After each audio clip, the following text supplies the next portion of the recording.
The moment the HOA agents ripped the bright red service dog tag from Max's collar, Sarah's world shattered, her lifeline to safety stolen in an instant. Max whimpered, her heart pounding with helpless fury. What seemed like a small act ignited a battle nobody saw coming. But what happened next will shock even those who thought they'd seen everything. But first, let's go back to the beginning.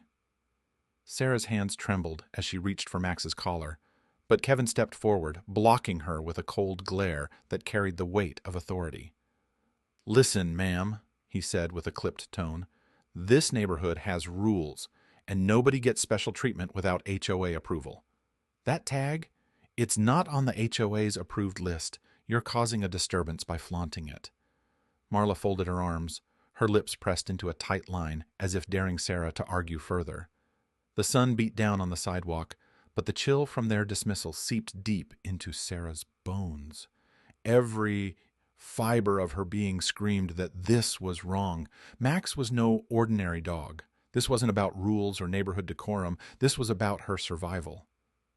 "Max helps me breathe," Sarah finally said, her voice barely more than a whisper, eyes fixed on the ground.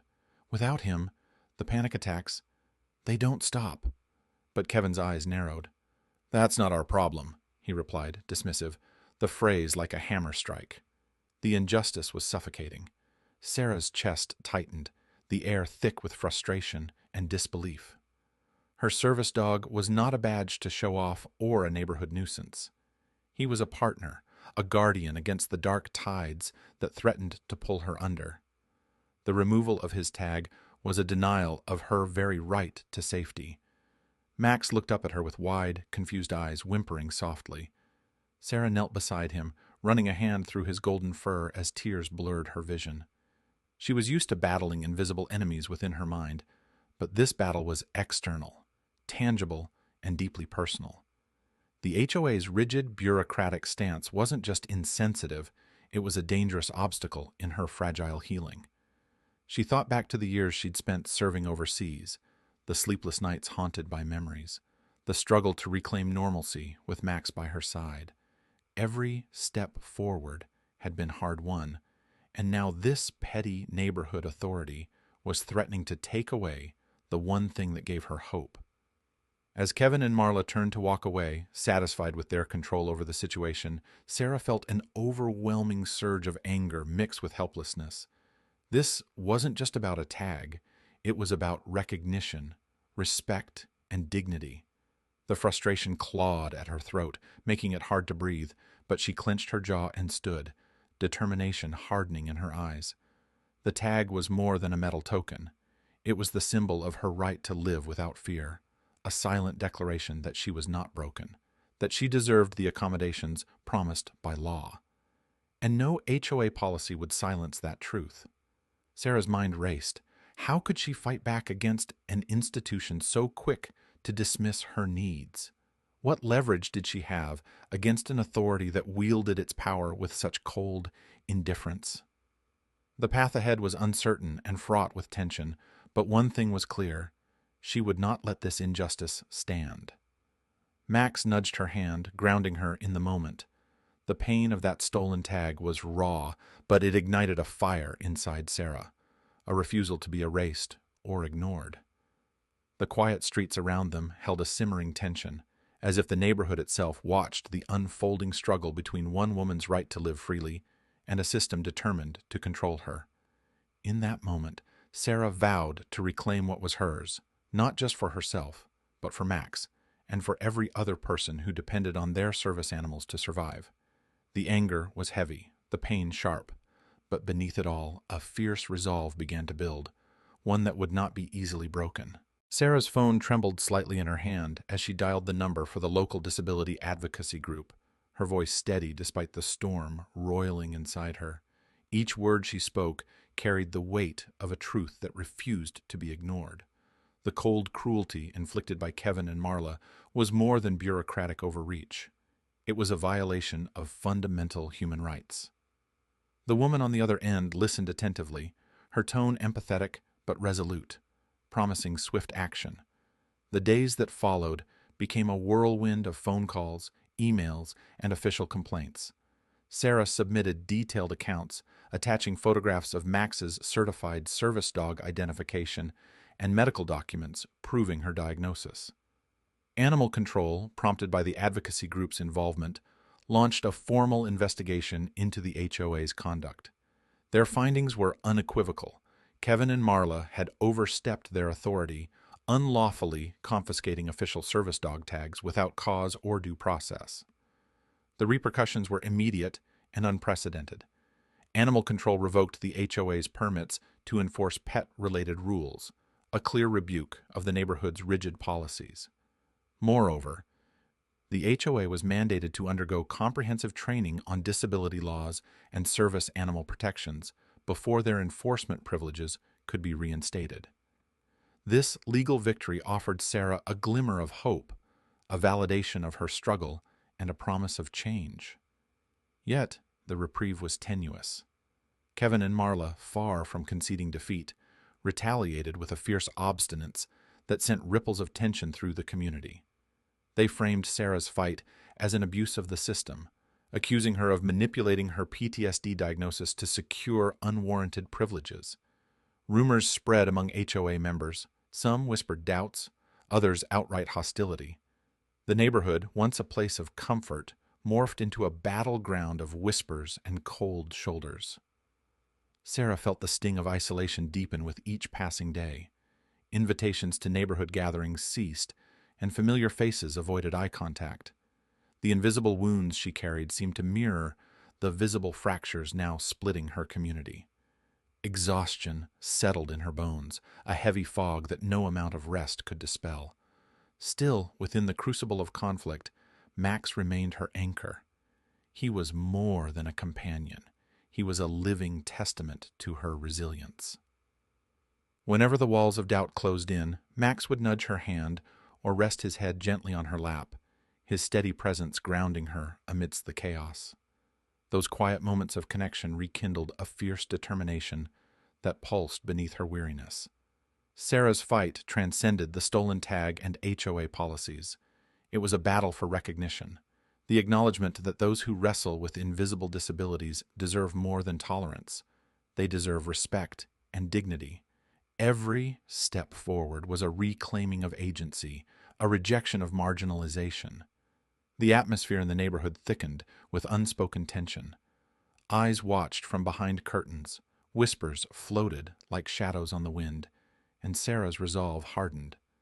This struggle was no longer hers alone.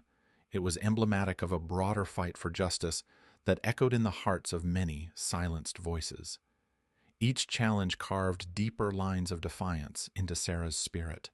The hope sparked by the legal victory flickered stubbornly against the encroaching darkness of community division. But within that hope lay the undeniable truth. Change was possible, even if it demanded confrontation and sacrifice. Sarah understood that the path ahead would test her endurance and courage. Yet, with Max by her side and the law on her side, she was prepared to meet the rising tension head-on. The battle for justice was far from over, but the fire of hope burned brighter than ever within her, a beacon against the shadows of prejudice and misunderstanding. The afternoon sun cast long shadows across the neatly trimmed lawns of the community center, where Sarah Matthews stood resolute, Max by her side, his golden fur gleaming in the light like a beacon of hope. The air was thick with anticipation, the kind that follows a storm's passing, the tension of weeks finally giving way to something fragile and new, triumph. The crowd that had gathered was a mosaic of neighbors, advocates, and reporters, their faces etched with a mixture of relief, respect, and quiet admiration. When the HOA board president stepped forward to deliver the formal apology, her voice carried the weight of accountability, a stark departure from the cold rigidity that had marked their earlier stance. "We acknowledge the harm caused by the actions of our enforcement agents, Kevin and Marla," she declared, her eyes briefly meeting Sarah's.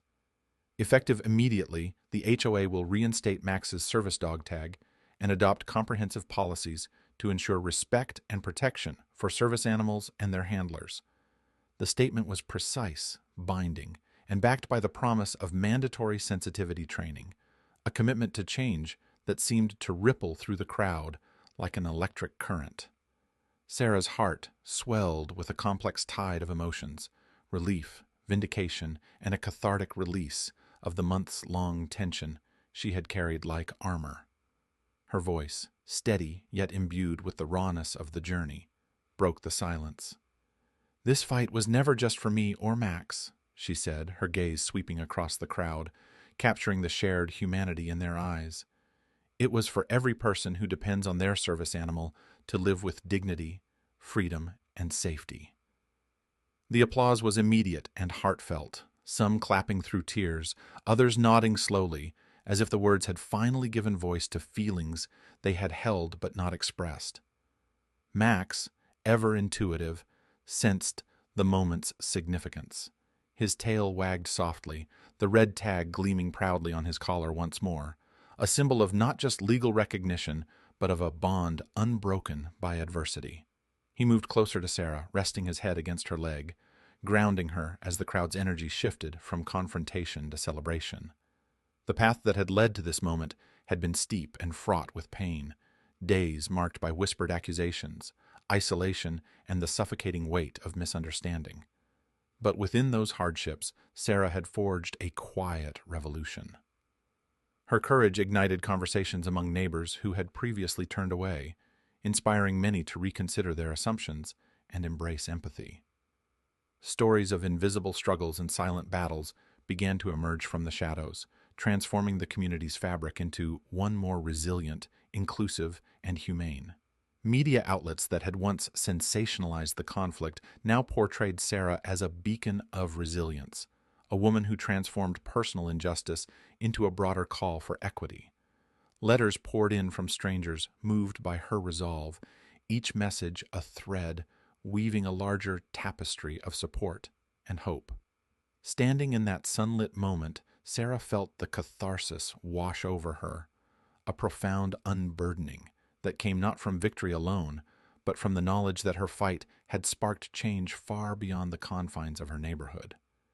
The bitterness of exclusion and the sting of prejudice were replaced by an enduring hope, a testament to the power of perseverance in the face of systemic resistance. Max's tag shone brightly, catching the last rays of the sun, a small, steadfast emblem of triumph, love, and unbreakable bonds. In its gleam lay a promise that no matter the shadows cast by injustice, the light of compassion and justice could always break through. And together, Sarah and Max stepped forward into a new beginning, one forged in courage, strengthened by community, and illuminated by the unyielding spirit of hope.